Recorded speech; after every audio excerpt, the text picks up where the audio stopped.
Assalamualaikum warahmatullahi wabarakatuh.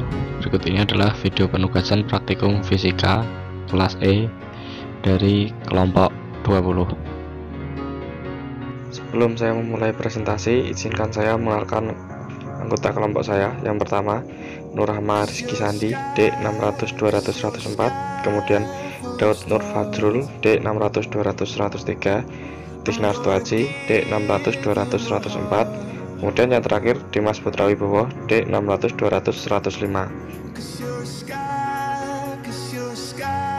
Di penugasan kali ini saya beserta teman-teman akan menjelaskan tentang panas lebur dan panas penguapan.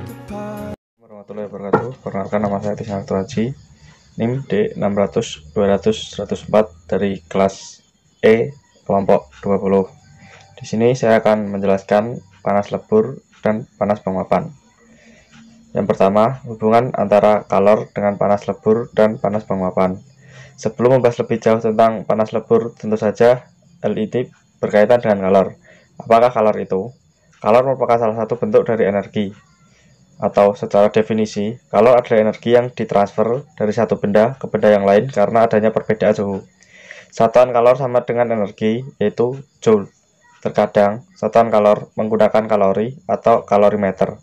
Kesetaraan kalori dengan joule adalah 1 kalori sama dengan 4,18 joule atau 1 joule sama dengan 0,24 kalori. Pengaruh kalor selain menyertakan suhu dapat pula mengubah wujud suatu benda. Perubahan wujud zat yaitu perubahan termodinamika dari satu fase benda ke keadaan wujud zat yang lain. Wujud zat sendiri merupakan bentuk-bentuk berbeda yang didapatkan dari berbagai fase materi berlainan. Fase zat di alam ada 3 fase, yaitu padat, cair, dan gas. Zat-zat itu dalam kondisi suhu dan tekanan tertentu mengalami 3 fase tersebut. Perubahan wujud zat dapat terjadi karena peristiwa pelepasan penyerapan kalor.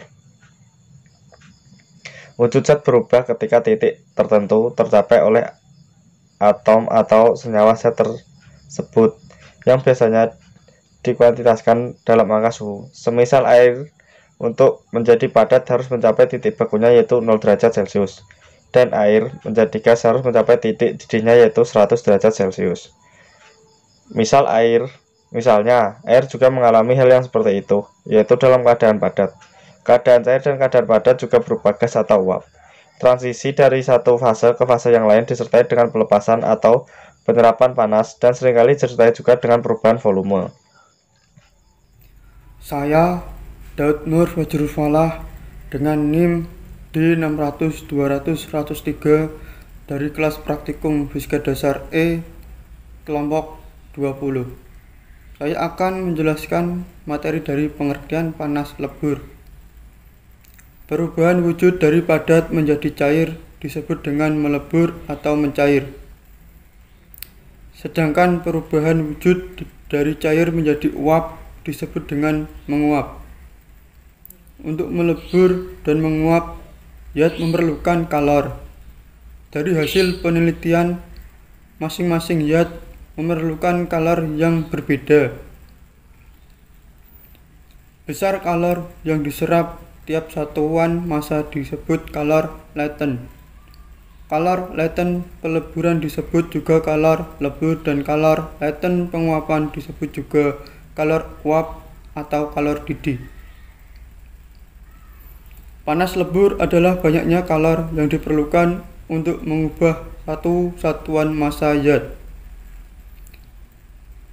padat menjadi cair pada titik leburnya, atau banyaknya kalor yang diperlukan tiap 1 kg zat itu untuk melebur pada titik leburnya. Transisi dari satu fase ke fase lain disertai dengan pelepasan atau penyerapan panas dan seringkali disertai juga dengan perubahan volume. Untuk proses melebur, zat memerlukan kalor, dan pada waktu melebur, suhu suatu zat adalah tetap. Kalor yang diperlukan untuk meleburkan 1 kg zat padat menjadi 1 kg zat cair pada titik leburnya dinamakan kalor lebur.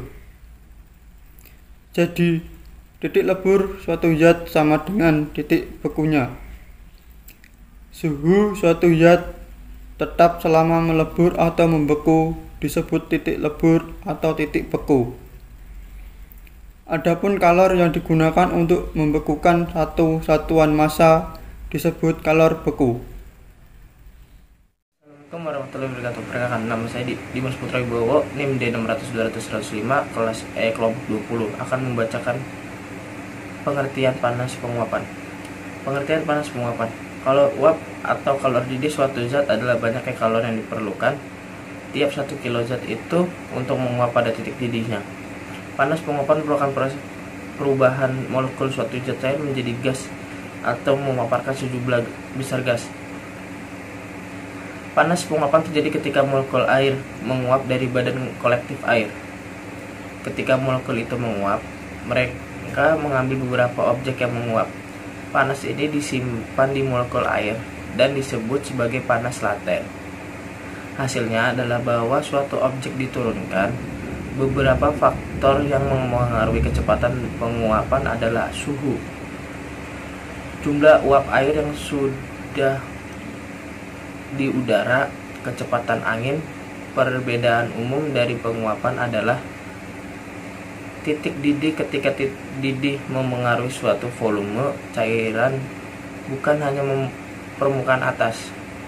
Setiap zat memerlukan atau melepas kalor yang berbeda untuk melebur atau membeku.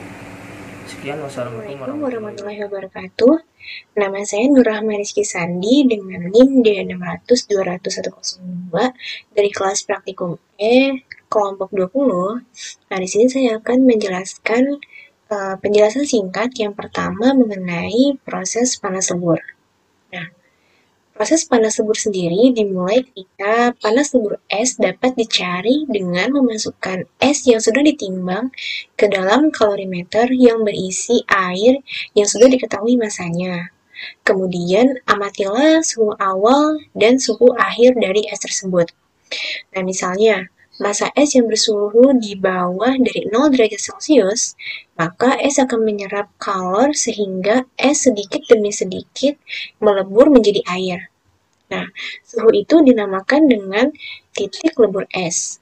Nah, pada saat melebur, suhu tidak naik sampai semua es berubah menjadi air. Baru kemudian ketika air menyerap kalor untuk menaikkan suhu hingga 100 derajat Celcius atau dalam keadaan mendidih. Nah, tepat pada keadaan mendidih tersebut itulah, dan ketika tekanan di udara 1 atmosfer, nah air sedikit demi sedikit akan menjadi uap air. Yang kedua adalah penjelasan singkat mengenai proses panas penguapan. Nah, panas atau kalor penguapan atau lengkapnya perubahan entalpi penguapan standar atau delta H adalah energi yang dibutuhkan untuk mengubah kuantitas zat menjadi gas. Nah, energi ini diukur pada titik didih. Pada titik didih zat, dan biasanya nilainya itu 100 derajat Celcius atau 298 Kelvin ya, titik didih air. Nah, selama mendidih ini, suhu itu tidak naik, melainkan suhu yang tidak naik tersebut itu dinamakan dengan titik didih air atau uap air, atau titik uap. Nah, setelah semua menjadi uap air, maka suhu kembali naik untuk memanaskan gas atau uap. Nah, perlu diketahui bahwa menguap itu tidak sama dengan mendidih. Nah, menguap, contohnya nih, contoh dasarnya ada menguap itu ketika kita sedang memasak air. Nah, jika tutup panci dibuka pada suhu sebelum mendidih atau sekitar 40-50 derajat Celcius, ternyata itu tuh ada bintik-bintik air. Nah, penguapan yang terjadi pada saat itu hanya pada permukaan air saja. Sementara untuk peristiwa mendidih itu terjadi ketika penguapan total, yaitu dari dasar sampai permukaan air. Dan saya kira itu adalah penjelasan singkat mengenai proses panas lebur dan proses panas penguapan. Selanjutnya di sini saya akan memberikan contoh soal sederhana mengenai kalor lebur. Nah, yang pertama ini diketahui grafiknya. Lalu soalnya, tentukan kalor yang diperlukan untuk meleburkan 5 kg es pada suhu 0 derajat agar semua menjadi air pada suhu 4 derajat. Jadi, dari es menjadi air itu di suhu 4 derajat. Nah, lalu diketahui kalor lebur esnya 3,34 kali 10⁻5 joule per kilogram dan kalor jenis airnya itu 4.200 joule per kilogram Kelvin. Nah, seperti tadi diketahui massa esnya itu 5 kilo, terus massa jenis esnya itu 3,34 kali 10⁻5, T1-nya itu 0 derajat dari titik beku, dari es, lalu T2-nya atau saat menjadi air itu pada suhu 4 derajat Celcius. Dijawab, berarti Q sama dengan massa kali kalor jenis es ditambah massa kali massa jenis air dikali delta T. Nah, di sini massanya 5 kg massa esnya. Terus dikali kalor lebur es, yaitu 3,34 kali 10⁻5 ditambah massa esnya masukin lagi dikali kalor jenis air yang 4.200. Nah, delta T-nya itu 4. Kenapa? Karena T2 dikurang T1. T2-nya kan 4 dikurang T1-nya 0, berarti 4 kurang 0 sama dengan 4. Nah, ini hasilnya 1,67 kali 10⁻6 ditambah yang ini hasilnya 8,4 kali 10⁻4. Nah, setelah dijumlah hasilnya adalah 1,754 kali 10⁻6. Jadi, kalor yang diperlukan untuk meleburkan es menuju air di suhu 4 derajat itu adalah 1,754 kali 10⁻6 joule. Terima kasih. Sekian penjelasan dari kelompok saya. Apabila ada tutur kata yang kurang berkenan, saya beserta kelompok saya mohon maaf. Akhir kata, Assalamualaikum.